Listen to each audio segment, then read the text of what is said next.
आज का ये विषय इसलिए खतरनाक है क्योंकि शायद तुम इस वीडियो को सिर्फ जिज्ञासा में खोलोगे, लेकिन जैसे जैसे वीडियो आगे बढ़ेगा तुम्हारे दिमाग में किसी अपने का चेहरा उभरने लगेगा। क्योंकि डार्क साइकोलॉजी के अनुसार जो लोग हमें चुपचाप कंट्रोल करते हैं वो कभी सामने से खलनायक बनकर नहीं आते। वो अक्सर बहुत केयरिंग, समझदार और इमोशनली मैच्योर दिखाई देते हैं, और यही वजह है कि उनका जाल सबसे ज्यादा असरदार होता है। पहला संकेत है चुनिंदा सुनना, सिलेक्टिव लिसनिंग। वो तुम्हारी बातें बहुत ध्यान से सुनते हैं, लेकिन सिर्फ वही बातें जो भविष्य में तुम्हारे खिलाफ इस्तेमाल की जा सके।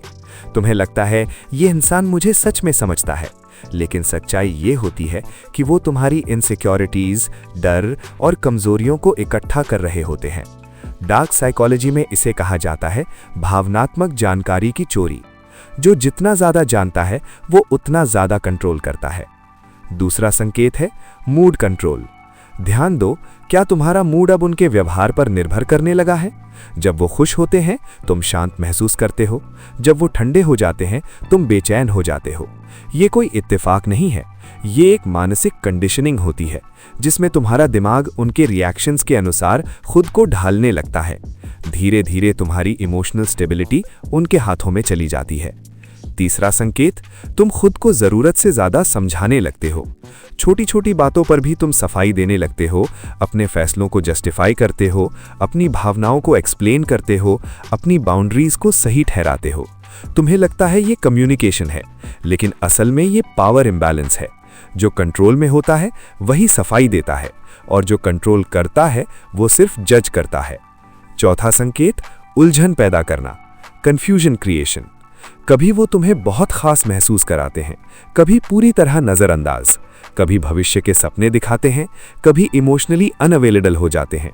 तुम खुद से कहते हो शायद मैं ज्यादा सोच रहा हूं, और ठीक यही वो चाहते हैं, क्योंकि उलझा हुआ दिमाग सबसे आसानी से मैनिपुलेट होता है।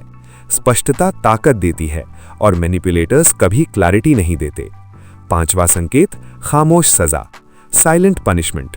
वो लड़ते नहीं, चिल्लाते नहीं, बस चुप हो जाते हैं।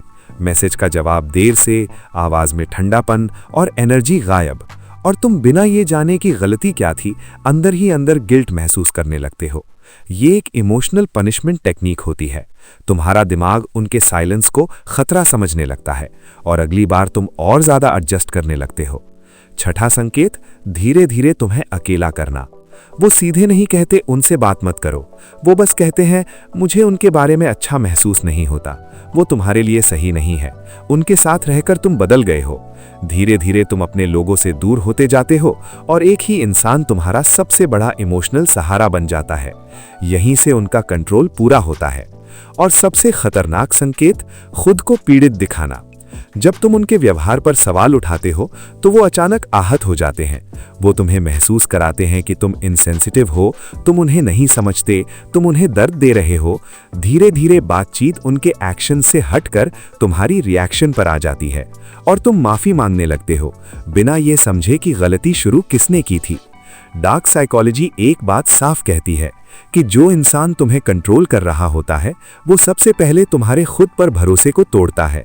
तुम अपनी इंट्यूशन पर शक करने लगते हो, और जिस दिन तुम खुद पर शक करने लगते हो उसी दिन किसी और को तुम्हारे दिमाग पर अधिकार मिल जाता है। इसलिए याद रखो, स्वस्थ रिश्ते उलझन नहीं, स्पष्टता देते हैं। स्वस्थ लोग तुम्हें आगे बढ़ते देखकर इनसिक्योर नहीं होते, और जो इंसान तुम्हें इमोशनली अस्थिर रखता है वो तुम्हें प्यार नहीं, ताकत चाहता है।